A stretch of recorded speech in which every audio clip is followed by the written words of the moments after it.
siyempre ipahuli ang supporter na Jose de Escobillo National High School.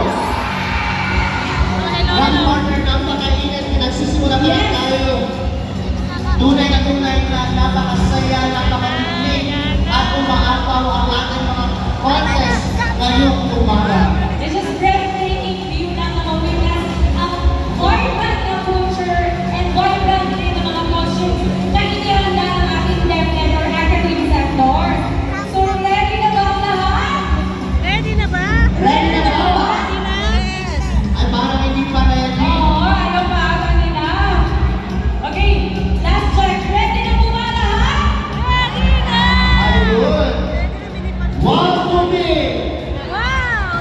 Wow! So we will be first having our Fiesta Ball competition, followed by our Afghan QT Festival Queen, and lastly, our Mass Dance Grand Showdown. So, sa ngayong taong partner, ilan yan yung ating mga category? Ilan yung ating mga contingents or participants for our Fiesta Ball?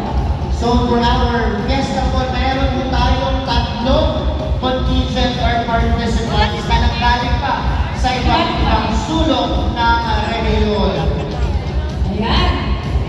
Kaya maraming salamat po sa lahat na bumubuo ng komite ng Fiesta Ball, Academy Queen, at sama ng ating mass dance competition. Istanbul. Ay, iba yung isa. Maraming salamat po sa ating mga municipal officials. Asan ang ano? Headed by our very active and supportive Municipal Mayor Honorable Romeo